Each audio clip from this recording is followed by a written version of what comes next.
Back to relationships. So far, we've covered two people meet and then they start talking to see if they have anything in common. What is missing next is 1. To communicate what you both want from the relationship, your needs, and 2. What is acceptable to you and what not. With other words, your boundaries. You can even go as far as to write up a contract, even in a personal relationship. If you want to see mine, just check out my book. Is that all? If this was a business relationship, you would stop here, including a clause of a probation period of 3 to 6 months before hiring you on a permanent basis with all the perks. But let's see where you stand when it comes to the 5 pillars of a healthy relationship. Let's recap what they are. Commitment, progression, intimacy, balance, and consistency with time.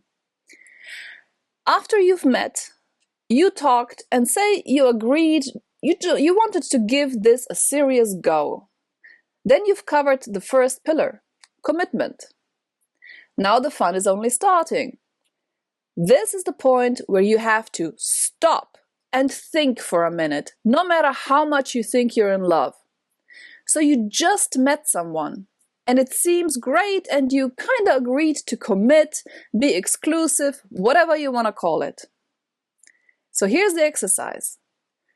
This is where I want you to sit down for 5 minutes and write down what is acceptable to you in a relationship and what not. It will be the most important thing you will ever do in your life if you're not clear on this yet. I know it was for me. And also write down, what do you need in a relationship and what are you willing to do? With other words, who are you? If you don't know who you are, what you value and need, how can you ever tell your partner all that? Just imagine, if your partner doesn't know what you need, how should he or she ever be able to make you happy? So, we come to progression. Okay, let's imagine you have both actually told each other what you want and need. Now comes the fun part. You observe. That's right. You kind of sit back and observe what is happening, no matter if you talked about things or not. By the way, the only difference will be if you haven't communicated what you need or expect right at the beginning, you kind of can't bitch and moan later when things go terribly wrong. I'm just saying, okay? Okay, tough love, sorry. Well, no, I'm not sorry. That's just how it is. What do you need to observe? What is progression? There are several steps in a romantic relationship, right? First, you spend some time alone. Then you start opening your life bit by bit. You get to meet the friends, you see where your partner works, you get to meet the family, you plan to live together, perhaps you even plan a family or whatever your common goals are. Are these things happening? If someone is keeping you away from everything and is not opening up, there might be a problem. If the commitment isn't getting deeper in time, there definitely is a problem. Next is intimacy and balance. Actually, 3 of the pillars are kind of happening at the same time. Progression, intimacy, and balance are all developing at the same time. And there you already have the last step, which is consistency and time. All 3 pillars, progression, intimacy, and balance, now need observation over time. And if there is no consistency, then you have a big problem. What is intimacy? Intimacy in this case means showing your partner your true self, your imperfections. If you can't do that, you have a problem because you will never be able to relax And you'll never be able to let someone truly see you, accept you, and appreciate you. And that means you will never give the chance to feel loved or be loved, which is the very thing we're all moaning about, right? So here's a master tip, if you will, or an exercise. Figure out who you are and show others your true self as early as possible. The sooner you can just be yourself, the sooner or quicker you will have the chance to connect or be seen by someone who actually is a good fit for you. There is no perfection. And to hell with the impossible expectations of others. Do you know why media is focusing on perfection? Because they know exactly where your insecurities lie and hope to make money from it. It's that simple, people. Sigmund Freud's nephew literally took Freud's realizations and brought them over to the USA to include them into a new kind of marketing, one that is supposed to sell us our desires we didn't know we even had, and not what we actually needed. I find it liberating to understand and be aware how this world works. This is not me ranting about stupid media. Media can have good points. I'm just trying to shake you up a bit into the fact that the only people who are using the knowledge about how we human beings work are people who want to use us.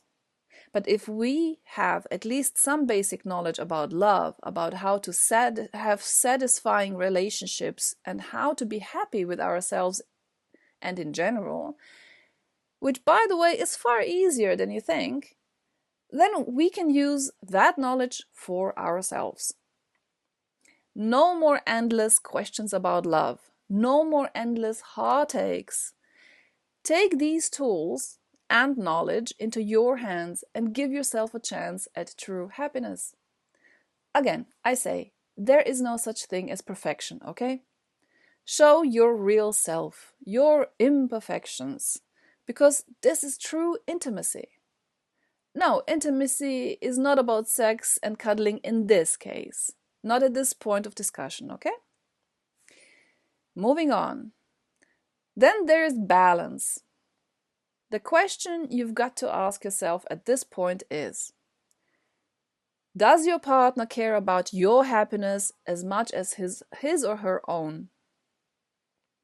Does he or she support your dreams and career as much as you do his or hers? Do you give your partner as much of the needed attention as he or she does to you? Do you feel you're as important in this relationship as your partner is? I love the element of consistency. Remember, in a work contract, there is usually a clause that says you are on a probation period for 3 to 6 months. What does the employer do there? Well, he needs to see if what you claimed was true, if your skills are what you said they were. But also he needs to see that over a longer period of time, you will show up to work on time, that you will behave nicely to the people around you, for example, and so on. How else are you supposed to successfully build a company? It makes sense, right? You need exactly the same in your relationships. Say your partner seemed perfect at the beginning. He or she, okay, gave you attention, was patient, nice to you and to others. Always on time, for example, paid for drinks. That's a lot of effort right there at the beginning. Of course, we can't keep all that up at all times. It would be exhausting and we could never focus on our work or growing a family later on. But we do expect a certain minimum of attention, and we definitely expect that the nice way of communicating stays, that the respect stays the same. You expect to get to know more about your partner in time. Progress in your relationship.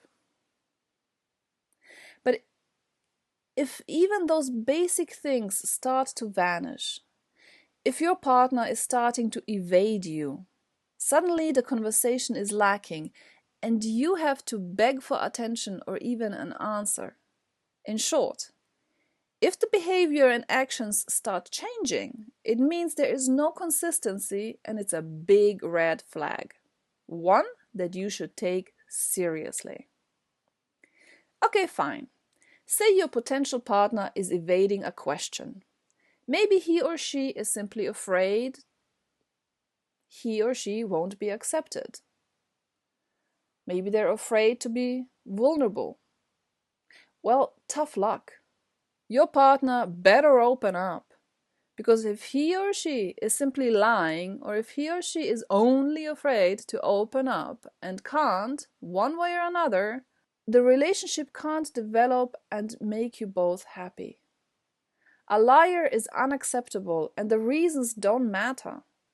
You have to make that very clear right at the beginning. You can give 1 second chance to tell you the truth and open up, but after that it's up to you if you want to put up with the lies and secrecy in making you crazy. You might feel tempted to let someone play you because you're still so damn needy. As I said, you need to fix at a minimum at least your neediness. Accept the emptiness for a while, be fine with being alone. Because if you're not, then other insecure people who are skillful at manipulating others will have the perfect victim in you to suck you dry. It's a game with no winners, only losers. So how long should you give your relationship to see if there's consistency in the positive behavior? I say at least 6 months. 6 months you should wait before you commit deeper emotionally. Here's my example what I finally did. When I first met my current partner, I was already fed up with all the usual bullshit and I wanted to follow exactly what I'm discussing here, okay? So after we talked and established that we liked each other, and we even had sex, the second time around I think, I literally said to him in bed, okay, here's the deal. I really like you, but I need to see consistent improvement of resolving your family situation, which was an ex and kids, as well as getting work and rebuilding your life. And I need to see you making space in your life for me more and more. I am giving you a year, maybe 2. If, and only if, I see all that happening, will I consider to stay. Otherwise, I am gone. I don't need another crappy relationship. I'm more than happy on my own. Guess what? He kept up his end of the deal. I guess he really wanted me to stay. Okay. To this day, I am able to walk away, should he suddenly turn into an asshole, believe me. What did this mean in practice? It meant I didn't allow myself to get attached for the next 2 years. Sure, I made all the effort and opened up and committed to him and helped and let him help and inspire me. We really gave it a try for 2 years, and in that time, he progressed as he promised, and our relationship proved to be consistent on all fronts. It wasn't easy. He had a difficult situation, true. But he was so right for me, which is so bloody rare in my case. So I was willing to give him a chance. What did I have to lose anyway? 2 years of my life? That was my decision. Given that I wasn't planning on having children any longer, nor a relationship for that matter, it felt like an adventure, and I was curious to see where it would take me. But we talked about our values, what we needed, etc., and we wrote a real contract and signed it. The contract forced me to think about what I really want and need actually which was great. And at the end of the day, should there ever be an argument about our agreement, neither of us can claim we never promised certain things, because it's right there in the contract, black on white.